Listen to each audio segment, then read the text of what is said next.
اللہ نے کہا ڈرو اس دن سے جس دن کوئی رشتہ، کوئی مال، کوئی زمین، کوئی جاگیر، کوئی وکالت کچھ کام نہیں آئے گا۔ جس دن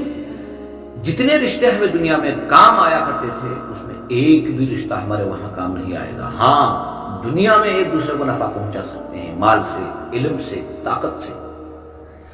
جو نیکی کمانا ہے وہ یہیں پر کمانا ہے، اگر اللہ کو راضی کرنا ہے تو یہی کرنا ہے۔ مرنے کے بعد کچھ نہیں ہونے والا، صرف حساب و کتاب ہوگا، اور وہ حساب و کتاب ہمارے اعمال کے مطابق ہوگا، ہمارے رشتوں کے، ہمارے خاندان کے مطابق نہیں ہوگا۔ جس پر ہم نے بھروسہ کیا ہے پہلے اسے پہچانے، اسے جانے، کیا یہ واقعی ہمارا رہبر، واقعی ہمارا دوست ہے، واقعی یہ ہمارا ہمدرد ہے، واقعی ہمیں قرآن کے مطابق، واقعی ہمیں رسول اللہ صلی اللہ علیہ وسلم کے طریقے کے مطابق ہمیں لے جا رہا ہے، یا کہیں گڑبڑ تو نہیں کر رہا، یا کوئی دھوکہ تو نہیں کر رہا۔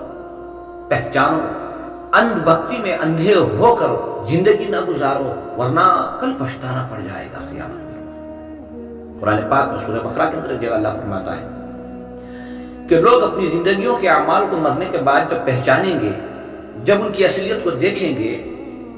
تو چیخیں گے، چلائیں گے، کہیں گے مولا ہمیں دنیا میں جانے کا موقع عطا فرما دے، یا اللہ ہم دنیا میں جائیں گے اور ہم اچھے اعمال کریں گے، جو مال ہے اس میں صدقہ خیرات کریں گے، جو وقت بیکار گزارتے تھے اس میں عبادت، ذکر، حمد و ثنا کریں گے، ہمیں دنیا میں جانے کا ایک موقع عطا فرما۔ لیکن اس وقت کہا جائے گا ہم نے ساری باتیں کھول کھول کر سمجھا دی تمہیں، تم نے تکبر کیا، انکار کیا، غرور کیا، گھمنڈ کیا، ضد پر اڑے رہے، حق کو نہیں پہچانا، حق سے دور رہے، اب تمہارے لیے چھٹکارے کا کوئی راستہ نہیں ہے۔ میرے دوستو، میرے بھائیوں، موت سے پہلے پہچانو، موت سے پہلے پہچانو۔ بہت آسان ہے، ہر آدمی کے پاس موبائل ہے، جو قرآن کی آیت چاہو، جو حدیث چاہو، جو حضور پاک صلی اللہ علیہ وسلم کے فرمان کو نکال کر دیکھ سکتے ہیں، سمجھ سکتے ہیں۔ ایک میسج آ جائے، اگر سمجھ میں نہ آئے تو دوسرے کو پوچھنے کے لیے تیار ہیں،